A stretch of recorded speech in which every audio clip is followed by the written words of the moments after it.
बच्चा मेरा नाम है सौरभ पाठक और हम लोग यहाँ पर PT06 का फिजिक्स पेपर डिस्कस करने के लिए प्रेजेंट हुए हैं। चल बेटा करते हैं। बेटा सिंपल सा क्वेश्चन है, क्वेश्चन नंबर 1। देखिए बेटा 5p बराबर कितना दिया बेटा 2 इलेक्ट्रॉन वोल्ट, 5q कितना दिया बेटा 2.5 इलेक्ट्रॉन वोल्ट, 5r कितना दिया बेटा 3 इलेक्ट्रॉन।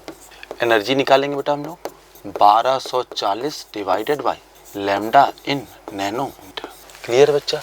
अब हुआ सिंपल सी बात, जब हम लोग काइनेटिक एनर्जी निकालेंगे, क्या काइनेटिक एनर्जी हमारी आएगी बेटा एच की जरूरत नहीं है यहाँ पर, ई माइनस वर्क फंक्शन है ना बच्चा। और बेटा काइनेटिक एनर्जी के बराबर तो आपका क्या आ जाएगा स्टॉपिंग पोटेंशियल। ऐसा इसलिए होगा बच्चा क्योंकि याद करो स्टॉपिंग पोटेंशियल की डेफिनेशन यही थी जब क्लास में बताया गया था कि बच्चा जो फास्टेस्ट मूविंग इलेक्ट्रॉन होता है वो जो उसको रोक लेता है उसको ही हम लोग क्या बोलते हैं बेटा स्टॉपिंग पोटेंशियल। तो बच्चा यहाँ पे हम लोग जब कैलकुलेट करते हैं बच्चा, आप लोग वैल्यू रख के कैलकुलेट कर लेना, बहुत ईजी फॉर्मूला है, कोई अलग सी बात है बेटा। काइनेटिक एनर्जी जो P के लिए आता है बच्चा वो आता है बेटा 0.25 eV, जो काइनेटिक एनर्जी Q के लिए आता है बच्चा वो भी कितना आता है 0.25 eV, और जो काइनेटिक एनर्जी बेटा R के लिए आता है बच्चा वो भी कितना आता है बेटा 0.5 eV। क्लियर बच्चा। तो हम लोग का कौन सा ऑप्शन सही बेटा, सो हम लोग का ऑप्शन बेटा D option is our correct option. आगे बच्चा ओके बेटा, चूंकि यहाँ पे इक्वल इंटेंसिटीज लिखी हुई है ना बच्चा, इसलिए हमारा बेटा क्या आएगा तुम्हारा करंट तुम्हारा सही आएगा बच्चा। क्वेश्चन नंबर 2 हम लोग देखते हैं। क्वेश्चन देखो बच्चा, A photoelectric material having work function phi naught is illuminated with the light of wavelength lambda. The fastest photoelectron has de Broglie wavelength lambda d. A change in wavelength of the incident light by delta lambda results in a change in delta lambda d in lambda d. Then the ratio of lambda d by हमको बेटा ratio करना। अच्छा बच्चा, Einstein की equation के हिसाब से अगर हम लोग लिखेंगे, अपने चाचा आइंस्टीन ये बात बोल के गए थे क्या बच्चा कि काइनेटिक एनर्जी बराबर कितने आएगा बेटा hc by lambda minus work function, और काइनेटिक एनर्जी बराबर होता है बेटा p स्क्वायर डिवाइडेड बाई 2, चूंकि इलेक्ट्रॉन निकलता है इसलिए मास ऑफ इलेक्ट्रॉन है ना बच्चा, hc बाई लैम्डा माइनस 5। जब बच्चा इसको हम लोग लिखेंगे P बराबर मेरा किसके होता है बेटा H बाई लैम्डा, चूंकि यहाँ पे D दिया है तो D लिख दिया बच्चा, तो ये कितना आ जाएगा बेटा H का square divided by 2me upon 1 upon lambda D का स्क्वायर बराबर hc by lambda minus work function. इसको बेटा हम लोग चेंज निकालना है तो डिफ्रेंशिएट करेंगे, जब डिफ्रेंशिएट करेंगे बेटा तो कितना आ जाएगा 2me minus 1 upon lambda d cube D lambda d divided by d lambda बराबर hc कांस्टेंट ब्रैकेट में माइनस का 1 अपॉन लैम्डा स्क्वायर। तो बच्चों मेरे हिसाब से तो आंसर बन रहा है बेटा d lambda d divided by d lambda equals directly proportional to lambda d cube upon में लैम्डा का स्क्वायर। तो कौन से नंबर का ऑप्शन सही बच्चा, ऑप्शन संख्या डी। हमारा कौन सा ऑप्शन सही बेटा, ऑप्शन संख्या D is our correct answer. So बच्चा चलो अब नेक्स्ट क्वेश्चन के ऊपर हम लोग मूव करते हैं। ये वाला कॉन्सेप्ट क्लियर हो गया ना बच्चा, अच्छा कॉन्सेप्ट था, पहले भी इस पे क्वेश्चन आ चुके हैं, बढ़िया कॉन्सेप्ट बेटा। अगले क्वेश्चन में कह रहा है बेटा the threshold wavelength of A photo electric emission from a material is 5200 angstrom. Photo electrons will be emitted when this material is illuminated with monochromatic radiation from a किससे बच्चा, ये 4 ऑप्शन दिए बेटा। अब चलो बच्चा हम लोग इसको क्यों सॉल्व करते हैं बच्चा। अगर आपको याद हो बेटा क्वेश्चन नंबर 3 चल रहा है, बच्चा बात सुनो, अगर आपको याद हो बच्चा तो हम लोगों ने एक बात पढ़ चुके थे कि थ्रेशोल्ड वेवलेंथ से वेवलेंथ अगर हमारे रेडिएशन जो फोटोन मारे उससे ज़्यादा होगी तो नो एमिशन होगा, यस और नो। क्लियर है ना बेटा।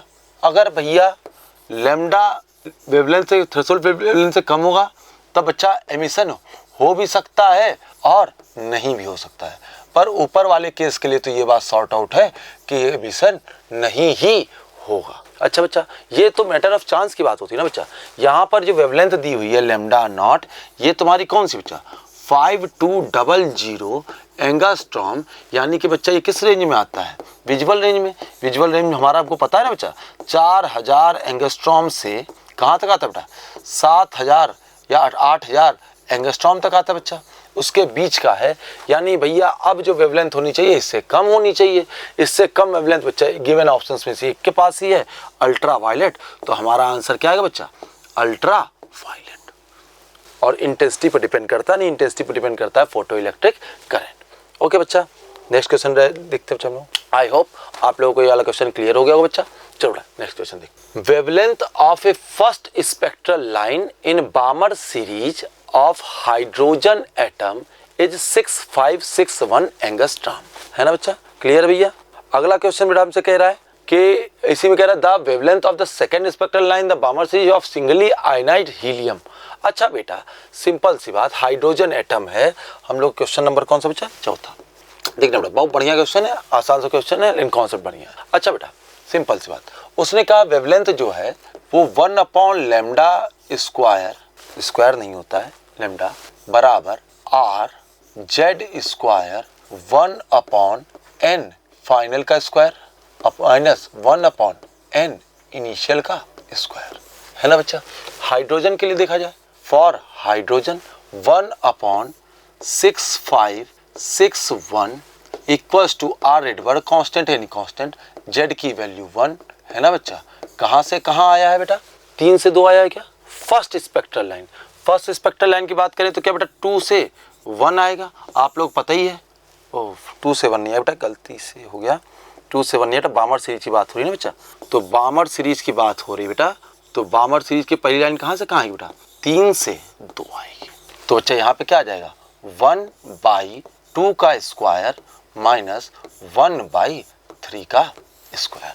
जब हम लोग इसको सॉल्व करेंगे बेटा तो ये तुम्हारा आएगा, ये हमारा आएगा बच्चा r into 9 - 4 5 divided by 36 equals to 1/6561। अच्छा अब दूसरी बात देखो बेटा, दूसरी बात कह रहा है सिंगली आयनाइड हीलियम एटम की second spectral line. Second spectral line कहाँ से कहाँ थी बच्चा, बामर सीरीज की 4 से 2, है ना बच्चा। तो यानी बच्चा इसके लिए लगाएंगे हम लोग, चलो बेटा लगाते हैं।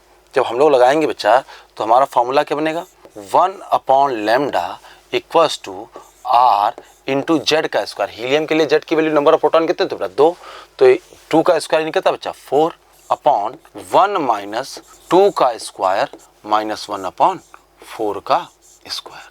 समझिए क्या बच्चा, ये तुम्हारा कितना होगा बेटा, r into 4 divided by 4 into 1 minus 1/4, यानी कितना बेटा 3r/4। जब इसको बच्चा हम दोनों इन दोनों को डिवाइड करेंगे बच्चा, यहीं पर देख लो बहुत छोटे से, ये तुम्हारा कितना आ जाए बच्चा, अक्ष पर में देख लेते हैं, 1/6561 बराबर 5r/36 और 1/λ बराबर 3r/4। जब दोनों डिवाइड किया जाएगा तो लैम्डा डिवाइडेड बाई 6561, हाँ इन दोनों को डिवाइड करते बच्चा तो कितना आ जाएगा, 5r divided by 36 into 4/3r। तो r से r कैंसिल, ये भी कैंसिल, 9। तो बेटा लैम्डा की वैल्यू कितनी आएगी बेटा, 6561 into 5 divided by 27।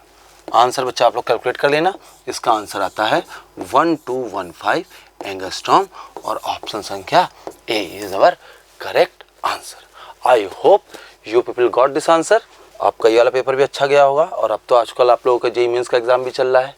I hope आप लोग का अच्छा जा रहा होगा। इस वाले में बेटा थोड़ा सा कम भी हो जाए, हम लोग को उधर के लिए फोकस करना है, अप्रैल वाले के लिए, और जी जान से मेहनत करना बच्चा। The transition from the state n equals to 4 to n equals to 3 in a hydrogen like atom result in ultraviolet region। अच्छा बेटा सिंपल सी बात समझना बच्चा, पूरा गेम ही एनर्जी का है क्या। पांचवा क्वेश्चन देखना बेटा, ये होता है रेडियो वेव, इसके बाद आता है बच्चा माइक्रोवेव, इसके बाद आता है बेटा इंफ्रारेड, इसके बाद बेटा विजुअल रीजन, इसके बाद अल्ट्रावायलेट, इसके बाद एक्सरे, इसके बाद गामा रेज। यही आता है क्या बच्चा।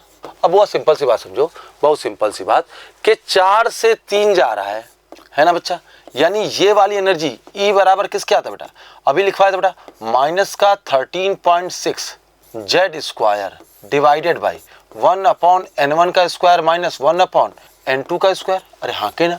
अब वो सिंपल सी बात समझो, बहुत सिंपल सी बात, 4 से 3 जा रहा है, यानी अब जो एनर्जी आ रही थी किस में आ रही थी बेटा, अल्ट्रा वायलेट रीजन में।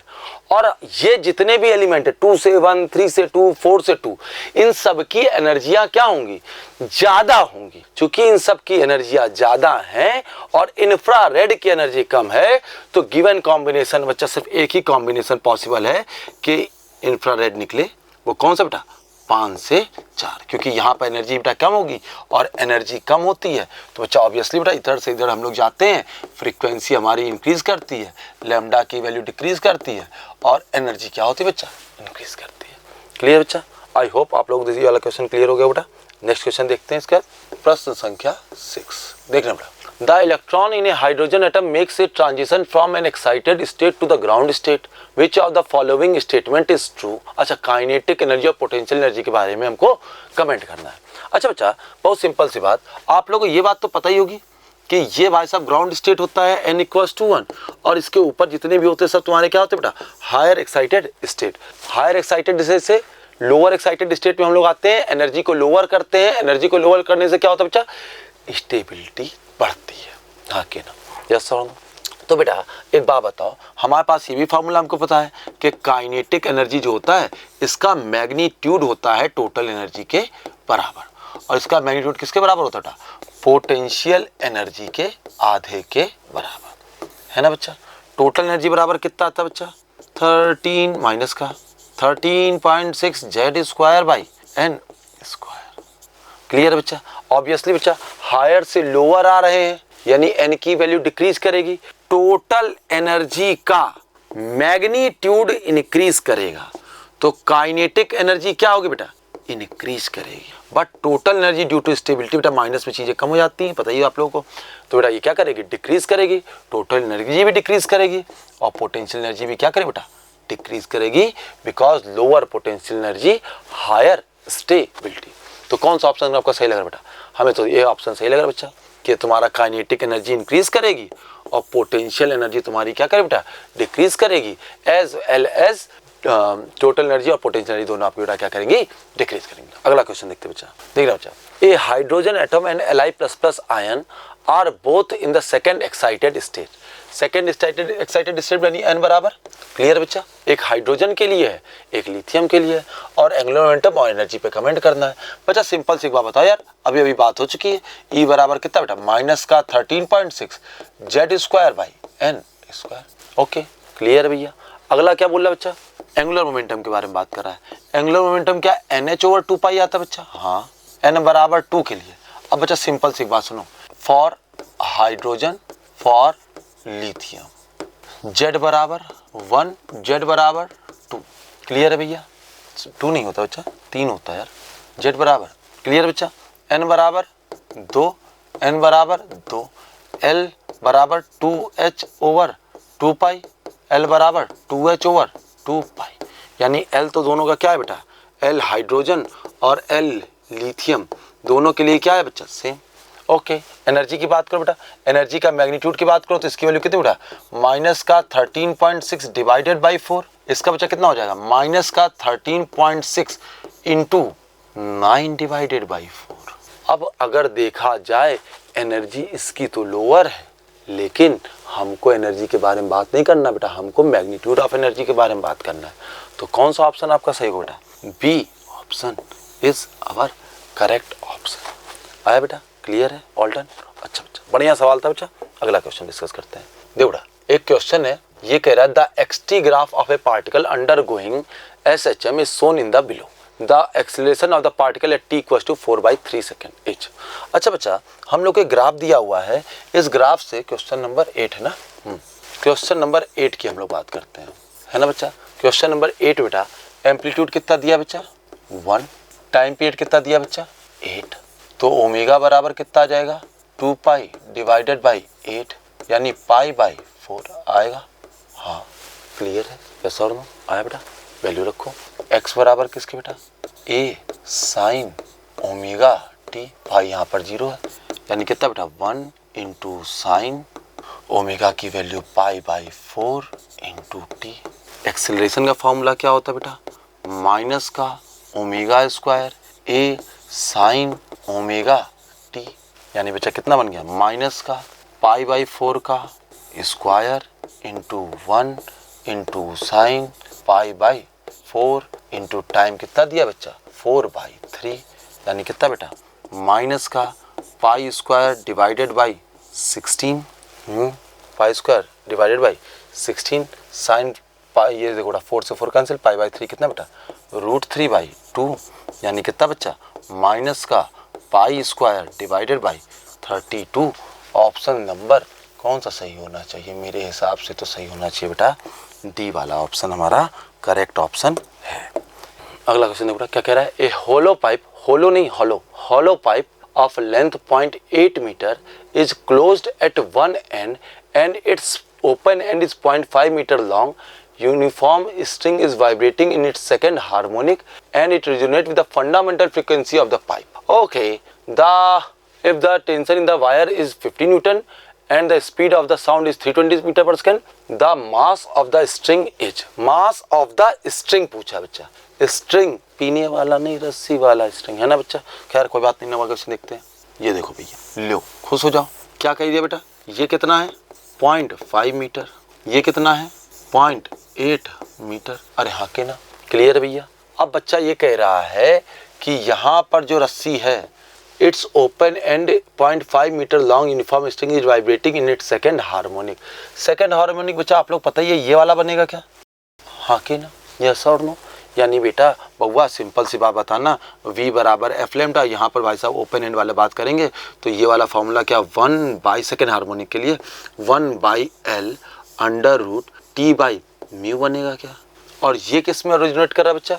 ये रेजोनेट कर रहा है तुम्हारा fundamental frequency of the pipe. Fundamental frequency क्या बच्चा? ये वाली फ्रीक्वेंसी बनेगी यार। अरे हाँ के ना, यानी बच्चा कितना बनेगा? एल स्ट्रिंग का है ना तो 1 लिखते रहे। ये कितना बनेगा बेटा? v/4L है ना बच्चा, v/4L2। हाँ कि ना, वैल्यू रख दो बेटा 1/L1 यानी 1/0.5 अंडर रूट के अंदर टाइम कितना बेटा और प्रेशर कितना है? टेंशन लिखा है बेटा 50 न्यूटन। म्यू की वैल्यू हमको पता नहीं है, v की वैल्यू है 320, इसकी वैल्यू है 4, इसकी वैल्यू बेटा कितना बेटा 0.8 है ना, 0.8 यानी कितना बेटा? ये बन जाएगा तुम्हारा 100। तो ये बच्चा तुम्हारा कितना बन गया बेटा देखना, √50 डिवाइडेड बाई म्यू बराबर 50। स्क्वायर कर देंगे तो 50 अपॉन इक्वल्स टू म्यू बराबर 50 इंटू 50। कैंसिल होगा क्या? सेंटीमीटर की बात भी कर रहे थे क्या बच्चा? 0.5 मीटर 0.8 मीटर सही है। यानी म्यू बराबर कितने के आ गया बच्चा? 1/। अरे हाँ के ना, लेंथ कितनी थी बच्चा तुम्हारी? लेंथ है 0.5 मीटर। अरे हाँ के ना, यानी बच्चा कितना आ जाएगा 0.5 मीटर। यानी मास अपॉन एल बराबर 1/50। तो मास बराबर 1/50 इंटू एल यानी कितना बेटा 1/50 इंटू 0.5 यानी बेटा 1/100 kg यानी कितना बेटा 10 ग्राम। सो कौन सा ऑप्शन सही होगा बेटा? B option is our correct option. आया बच्चा, क्लियर है?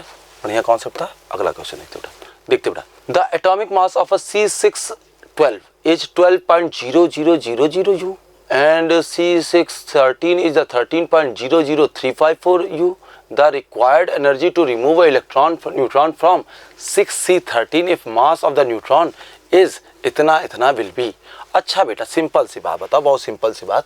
जो रिक्वायर्ड एनर्जी होगी या जो एनर्जी लिबरेटेड होगी वो दोनों ही मास डिफेक्ट से हम लोग निकालते थे इस चैप्टर में, है ना बच्चा? चलो बेटा हम लोग देखते हैं क्या बोले बेटा। 6C13 था, इसको हम लोग भाई साहब एक न्यूट्रॉन निकाल लेंगे तो ये 6C12 बनेगा प्लस एक न्यूट्रॉन बन जाएगा बच्चा हमारा 1n0। यही बनेगा क्या बच्चा? अब बेटा सिंपल सी एक बात समझो, बहुत सिंपल सी बात। जो मास डिफेक्ट आएगा डेल्टा m वो क्या बच्चा? इन दोनों का मास माइनस इसका मास, है ना बच्चा? कितना आएगा बेटा देखना 13.12.0 प्लस कितना बेटा 1.008665 माइनस कितना बेटा 13.003354 ये आएगा बच्चा। तो ये मास डिफेक्ट हम लोग यहाँ से निकाल लेंगे, उसका फॉर्मूला लगाएंगे बेटा delta E equals to delta M into C square, या हम लोग पास डायरेक्ट फॉर्मूला था बेटा delta M into equals to 931.5 mega electron volt. ये वाली वैल्यू हमने कैलकुलेट करके रखी बच्चा, 1 मिनट में हम आपको कैलकुलेट करके पहले से रखे हुए थे, ये हम आपको बता दे रहे बच्चा कितनी आ रही है। इसकी वैल्यू आ रही है बेटा मेरी जो कैलकुलेट की हुई है। वैसे भी जो एग्जामिनेशन में कैलकुलेटर बच्चों को अलाउड नहीं होता, टीचरों को अलाउड होता है बेटा। 5296 से शायद क्या, आप लोग भी एक बार कैलकुलेशन देख लेना बेटा। 96 इसका वैल्यू कितना है बच्चा, इसको सॉल्व करेंगे तो 4.93 मेगा इलेक्ट्रॉन। सो हमारा कौन सा ऑप्शन सही बेटा, C option will be our correct option. Okay बच्चा, बढ़िया क्वेश्चन था, अच्छा क्वेश्चन था। अगला क्वेश्चन देखना बेटा, क्या कह रहा है कि which of the following process represents gamma DK.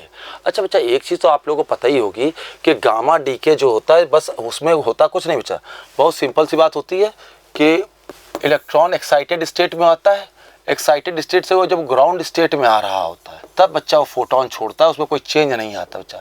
वही बेटा तुम्हारा क्या होता है, गामा रेज। यानी बच्चा कुछ भी उसका ना नंबर ऑफ न्यूट्रॉन्स चेंज होंगे ना नंबर ऑफ प्रोटॉन्स चेंज होंगे। आप लोगों को ये सब बेसिक आइडिया तो आपको लोगों को होगा ही। तो बच्चा इसमें तो देखने ही में आ रहा है, देखो बेटा यहाँ पर तुम्हारा क्या आ रहा है बेटा, Z-1 आ रहा है, यहाँ पर Z-2 आ रहा है, यहाँ पर ये कुछ एरर है लेकिन Z-1 ही होगा बच्चा, वो मिसप्रिंट है। तो यहाँ पर कौन सा ऑप्शन सही होगा बेटा, सी वाला ऑप्शन हमारा करेक्ट होगा, जिसमें हमारा कोई भी पार्ट चेंज नहीं हुआ बेटा। सिर्फ एनर्जी जो है बच्चा, उस एनर्जी ने ही अपने आप को बैलेंस किया है। इलेक्ट्रॉन कहाँ से आ गया बच्चा, एक्साइटेड स्टेट से ग्राउंड स्टेट में। तो हमारा कौन सा ऑप्शन सही होगा, C option will be our correct option. Question संख्या 12 बेटा देखो, ई बराबर क्या बोला उसने, एनर्जी है मेरा बेटा कितनी बेटा 6.63 EV, यानी बेटा कितनी 6.63 into 1.6 into 10 to the power -19 joule, है ना बच्चा।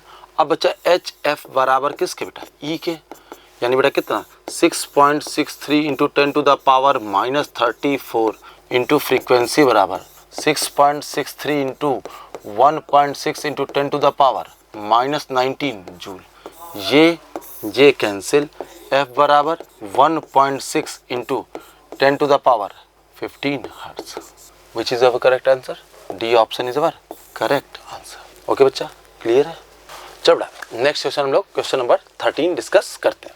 बढ़िया सवाल है, अच्छा सवाल है, करते हैं बच्चा।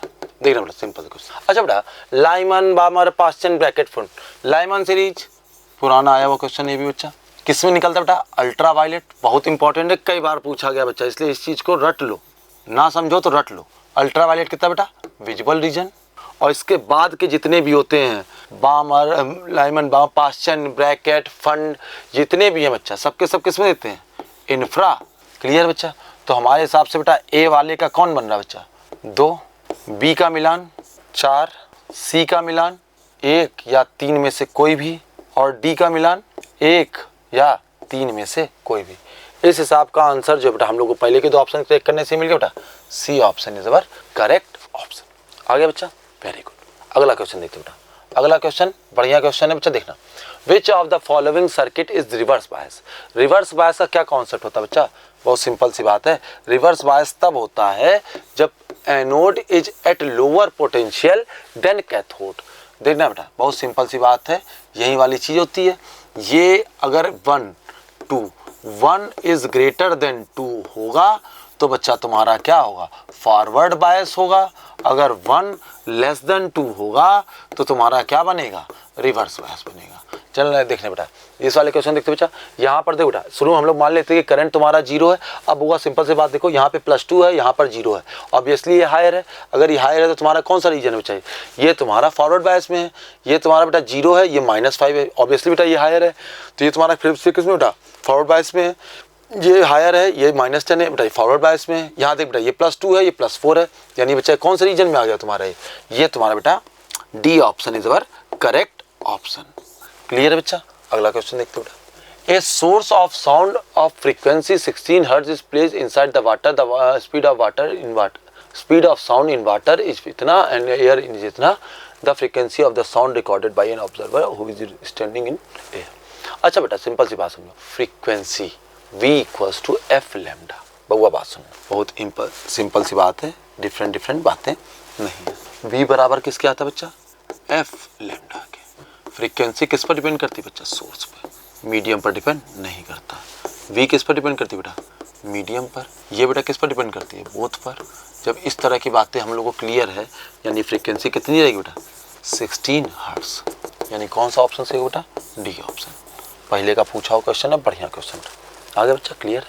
अगला क्वेश्चन देखते हैं बेटा। एक closed organ pipe of length L and an open organ pipe contain gas densities of ρ1 and ρ2 respectively.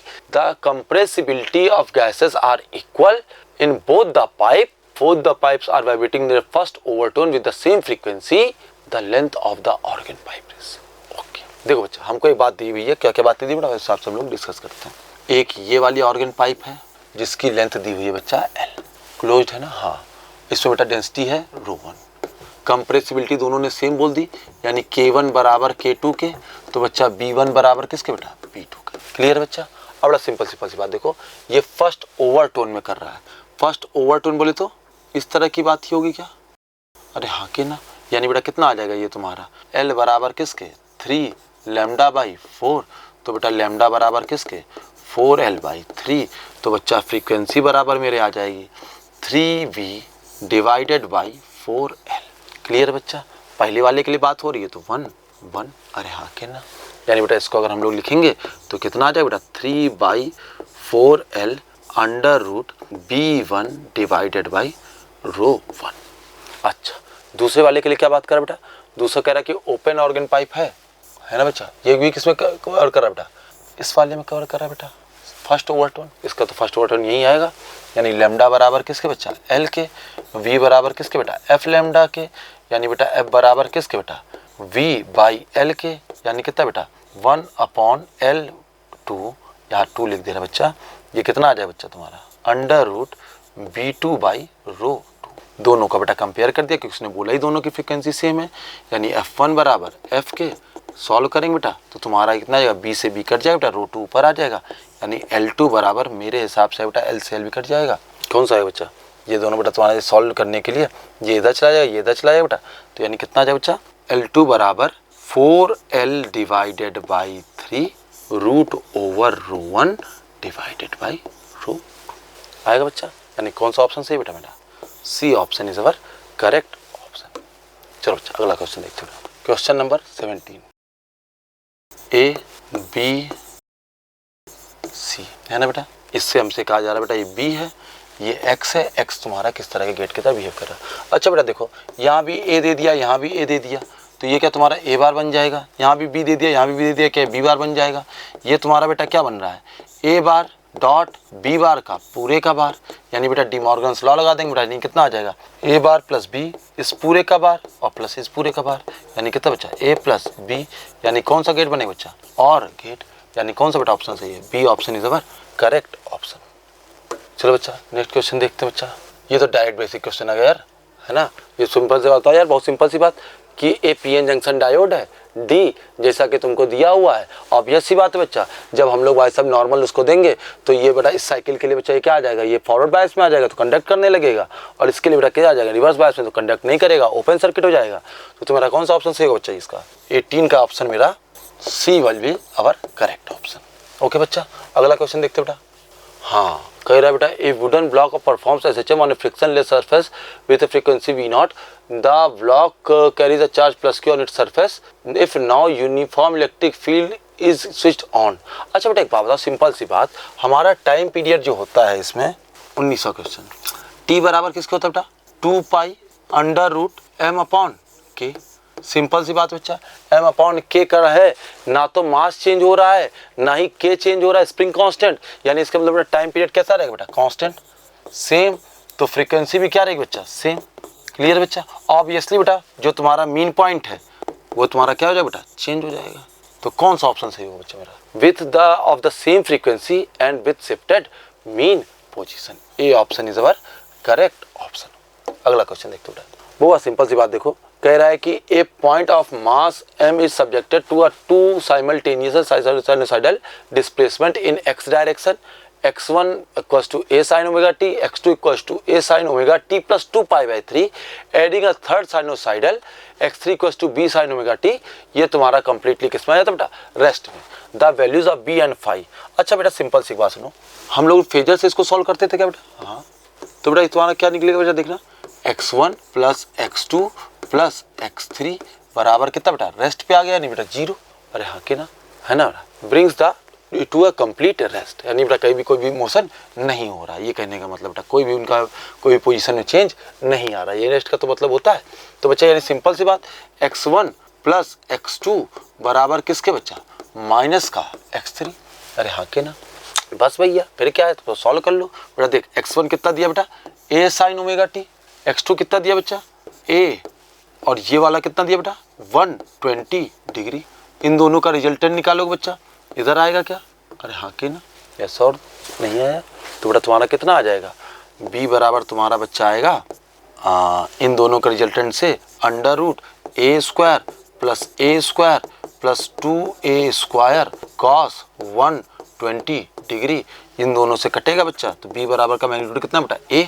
भैया सिंपल सी बात, ये वाला नहीं होगा बच्चा, ये वाला आएगा, तो बेटा ये वाला एंगल अगर 60 डिग्री है ना बच्चा, ऑब्वियसली 60 डिग्री आएगा, वैल्यू रख के निकालोगे tan अल्फा वाले फार्मूले से। ये वाला फार्मूला tan अल्फा बराबर b sine theta divided by a plus b cos theta वाले फार्मूले से, तो बच्चा ये 60 डिग्री है और ये पूरा एंगल कितना बेटा 120 डिग्री है, 180 डिग्री है, तो ये वाला एंगल कितना निकले बच्चा, ये वाला एंगल तुम्हारा पॉजिटिव के केस के लिए लेना बेटा, कोई सब पॉजिटिव दिए हैं, या तो π/3 ले लेता बच्चा, तुम्हारा कितना आ जाए बेटा, यहाँ से ही आएगा क्या, ये वाला पूरा एंगल कितना बेटा 4π/3। क्लियर बच्चा, यानी फाई की वैल्यू कितनी आएगी बेटा तुम्हारी 4π/3। क्लियर है बेटा, यस और नो, आया बच्चा, ओके। अगला क्वेश्चन देखते बेटा, बी ऑप्शन, पिछले क्वेश्चन कौन सा ऑप्शन सही था बेटा, बी वाला। बेटा एक अल्फा पार्टिकल है जो प्रोटॉन और अल्फा पार्टिकल प्रोटॉन ने दोनों को बाय 100 से किया गया है, दोनों की डी प्रोबेबिलिटी लैम्डा बराबर h/√2m × k, यही चीज़ बाद में क्या बन जाती है h/√2m alpha k alpha. Proton के केस, अल्फा का केस था, प्रोटॉन के केस में h/√2m प्रोटॉन k प्रोटॉन, यानी बच्चा कितना बन जाए तुम्हारा, यही चीज़ सॉल्व करेंगे तो k बराबर किसके आएगा बेटा, k बराबर क्या q × v क्या आएगा, यानी कितना भैया h divided by √2m proton into q proton into v, और यहाँ पर क्या आ जाए बच्चा तुम्हारा सॉल्व करने से h/√2m alpha into q alpha into v आएगा क्या, अरे हाँ के ना, सॉल्व कर लो बेटा, lambda proton divided by lambda alpha कितना आएगा बच्चा √2m q alpha into v divided by √2m proton q proton, ये अल्फा का आएगा बच्चा। बेटा 2 से 2 कैंसिल, v सेम है दोनों का, v सेम है दोनों का कैंसिल बच्चा। अब यहाँ पर देख बेटा कितना आया बेटा तुम्हारा, मास होता है तुम्हारा 4 गुना और बेटा चार्ज होता है 2 गुना, तो ये तुम्हारा कितना बेटा √8। बस शायद क्वेश्चन में नियरेस्ट इंटीजर के लिए बात किया, तो ऑप्शन मेरा कौन सा बेटा नंबर से आएगा 3 इज अवर करेक्ट आंसर। आया बच्चा, अगला क्वेश्चन देखो, when two progressive wave y1 and y2, अरे यार आसान क्वेश्चन देखो 22 वाला, बहुत सिंपल बात, दोनों को सुपर इम्पोज किया, एम्पलीट्यूड ऑफ द रिजल्टेंट की बात की है, ये कितना आएगा बच्चा 3, दूसरा कितना बच्चा 4, इन दोनों के बीच का एंगल कितना बेटा 90 डिग्री, डायरेक्ट आंसर क्या 5। क्लियर है भैया, अरे हाँ कि ना, ये क्वेश्चन तो कम से कम सही करी होगे बेटा तुम लोग। चलो बेटा अगला क्वेश्चन देखते हैं, the work function of silver and sodium are 4.6 and 3.2.3 EV है ना बेटा respectively, find the ratio of slope, अरे slope of stopping potential versus kinetic energy frequency. देखें सिंपल देखना, बहुत बढ़िया क्वेश्चन है, बहुत बढ़िया क्वेश्चन है, कई बार आया भी है इस तरह क्वेश्चन जो घुमा फिरा के आते हैं बच्चा। देखना बेटा, काइनेटिक एनर्जी बराबर HF माइनस वर्क फंक्शन है ना बेटा, y बराबर mx प्लस c, m बराबर क्या आ गया बच्चा h, यानी बेटा सिंपल सी बात सबके लिए ही क्या आता बच्चा ये कांस्टेंट, तो रेशियो कितना आएगा बच्चा तुम्हारा 23 वाले का आंसर कितना आ जाए बच्चा 1। क्लियर बेटा, डन, ओके। अगला क्वेश्चन देखते बच्चा, अगला क्वेश्चन देखते हैं हम लोग, क्वेश्चन नंबर 24। बढ़िया क्वेश्चन है, अच्छा क्वेश्चन है, बढ़िया कॉन्सेप्ट है, देखते हैं बेटा, बहुत सिंपल सा क्वेश्चन। t बराबर कितना दे दिया 0.5 न्यूटन, म्यू बराबर दिया नहीं है लेकिन मास पर यूनिट लेंथ आता बच्चा, यानी कितना आ जाएगा भाई साहब जल्दी कैलकुलेट करना बच्चा। m दिया है 1/1000 ग्राम में दिया था, केजी में कन्वर्ट कर लिया। l दिया है 20/100 यानी कितना बेटा 1/200, इसको बच्चा किया तो v बराबर कितना बेटा √t/μ, t/μ करेंगे बच्चा है ना बच्चा, कितना आएगा बेटा t/μ करेंगे तो अंडर रूट म्यू की वैल्यू जाएगी तो ऊपर यानी 200 डिवाइडेड बाई 2 यानी कितना बेटा अंडर रूट 100 यानी कितना बचा 10 लैम्डा बराबर v बाई एफ यानी कितना बच्चा 10/100 यानी कितना बेटा 10 सेंटीमीटर लिख लो या 1/10 मीटर, क्योंकि आंसर उसमें दिया है ना सेंटीमीटर पूछा है। और दो नोडों के बीच का डिफरेंस कितना होता है बेटा लैम्डा होता है कि लैम्डा/2 होता है लैम्डा/2, तो हमारा आंसर कितना है बेटा 5 centimetre is our correct answer. आया बच्चा क्लियर है। नेक्स्ट क्वेश्चन देखते हैं 25 4 harmonic wave of equal frequencies and equal intensity I naught have phase angle 0 π/3 2 π/3 and pi. अच्छा बेटा देखना क्वेश्चन नंबर 25 देखना बेटा एक तुम्हारा कितना बच्चा इसमें एक बच्चा तुम्हारा π/3 60 डिग्री, एक बच्चा 2 π/3 यानी कितना बेटा 120 डिग्री, एक बच्चा तुम्हारा ये तीनों की इंटेंसिटी सेम तो तीनों की एम्पलीट्यूड भी सेम ही सेम आ रहा होगा बच्चा, आ रहा होगा कि नहीं आ रहा होगा। यानी बेटा सिंपल सी बात देखो ये वाला इससे कैंसिल हो गया ऑब्वियसली बच्चा इसका एक कंपोनेंट कैंसिल हो जाएगा, ये वाला एंगल 30 डिग्री आएगा, ये वाला भी एंगल 30 डिग्री आएगा, तो ए नेट बराबर मेरा क्या 2a cos 30 डिग्री आएगा। यानी बेटा 2a इंटू कॉस 30 की बात करें तो √3/2 2 से 2 कैंसिल। अब ए आई बराबर डायरेक्टली प्रोपोर्शनल किसके होता है बेटा ए नेट के स्क्वायर के, यानी बच्चा इंटेंसिटी तुम्हारा कितना आ जाए बेटा 3 टाइम्स। अरे हाँ कि ना यस और नो, तो मेरा इस 25 वाले का आंसर कितना बेटा 3 is our correct answer. So paper अच्छा था बेटा, बढ़िया पेपर था, कॉन्सेप्ट भी बढ़िया था। आप लोग इसी तरह से मेहनत करते रहिए, फिर मिलते हैं हम लोग अगले टेस्ट में। Okay bye.